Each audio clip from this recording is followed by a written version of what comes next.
জীবনে যত বড় বিপদ আসুক, ডিপ্রেশনে যদি পড়ে যাও, কোনো সমস্যায় পড়ে যাও, মানে আর কোনো রাস্তাঘাট দেখতেছো না, এখন দেখতেছো দেয়ালে পিঠ থেকে গেছে, 4টা কাজ করবা, ইনশাল্লাহ তুমি ডিপ্রেশন থেকে বের হয়ে আসবা। সর্বপ্রথম কাজ হইলো 2 রাকাত নামাজ পড়ে ফেলবা। উজু করে 2 রাকাত নামাজ পড়ো। নামাজ পড়ে তুমি আল্লাহ তাআলার কাছে পরামর্শ চাইবা, আল্লাহ আমি তো এই সমস্যায় পড়ে গেছি, আমার তো হঠাৎ করে বাবা মারা গেছে, আমি তো এখন চোখে কিছু দেখতেছি না, আমি তো এই অন্যায়টা করে ফেলছি, আমি কি করব? আল্লাহ তাআলা তোমাকে পরামর্শ দিবে।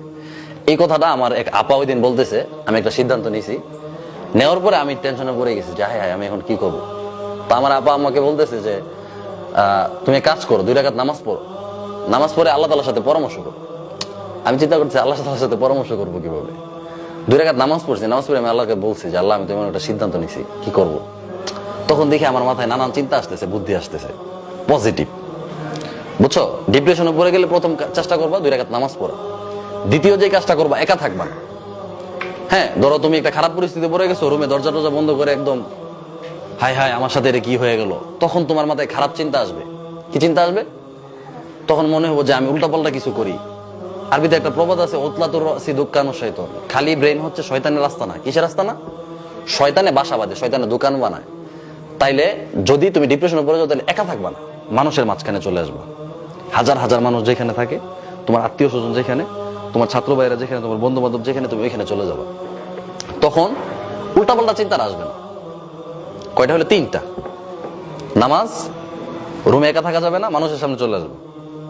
এরপরে যে কাজটা, যারা বড়, তোমার চেয়ে বয়সে বড়, তোমার চেয়ে বুদ্ধিতে বড়, জ্ঞানে বড়, হ্যাঁ, তোমার উস্তাদ, তোমার বাবা মা, ভাই বোন, তোমার যারা বড়, তোমার যারা গার্ডিয়ান, তাদের কাছ থেকে পরামর্শ নিবা যে আমি তো এই খারাপ পরিস্থিতিতে পড়ে গেছি, এখন কি করবো, এখান থেকে বের হবো কিভাবে। তারা যখন একটা পরামর্শ দিবে, তখন তোমার মাথায় মানে খারাপ চিন্তা আসবে না, শয়তান বাসাটা বাঁধতে পারবে না। কথা বুঝছো? আর তোমার মাথায় যদি কেউ পরামর্শ না দেয়, তাহলে তোমার মাথায় নেগেটিভ চিন্তা আসবে, খারাপ চিন্তা আসবে, উল্টাপাল্টা চিন্তা আসবে। এই কথা বুঝতে পারছো? এই 4টা কাজ করতে পারবা। যে কোনো সময় খারাপ পরিস্থিতি আসতে পারে, আসলে এই 4টা কাজ করে ফেলবা। প্রথম কাজটা করলে দেখবা আলহামদুলিল্লাহ একদম শান্তি হয়ে গেছো, নামাজে দাঁড়ায় যাবা, একা থাকবা না। ঠিক আছে? যদি বাবা মারা যায় বা মা মারা গেছে, বা তুমি এমন একটা ভুল করে ফেলছো, হ্যাঁ, তো এখন কি করবা আর বুঝতেছো না, তুমি রুমে দরজা টরজা বন্ধ করে একা থাকবা না, মানুষের সামনে চলে যাবা। হ্যাঁ, তোমার ছাত্র ভাইরা যেখানে সবাই একসাথে আছো, বা তোমার বন্ধুরা যেখানে, ওইখানে চলে যাবা। লাস্টের কাজটা কি?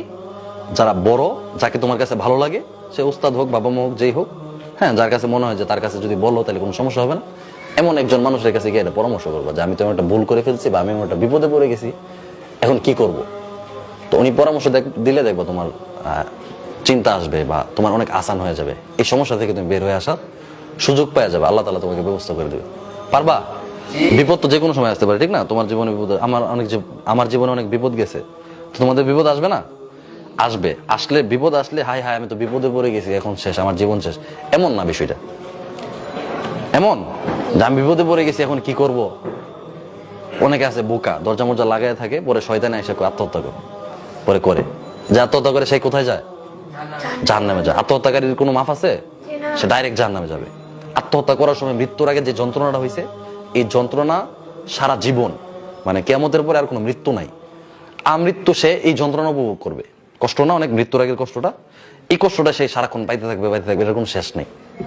তো শয়তান নানান খারাপ পরামর্শ দিবে, তো শয়তানকে পরামর্শ দেওয়ার সুযোগই দিবা না, রুমে একা থাকবা না। খারাপ লাগতেছে, সবার সামনে চলে যাবা। খারাপ লাগতেছে, নামাজ পড়বা। খারাপ লাগতেছে, বড়দের পরামর্শ নিবা। বুঝছো? মনে থাকবে সবার?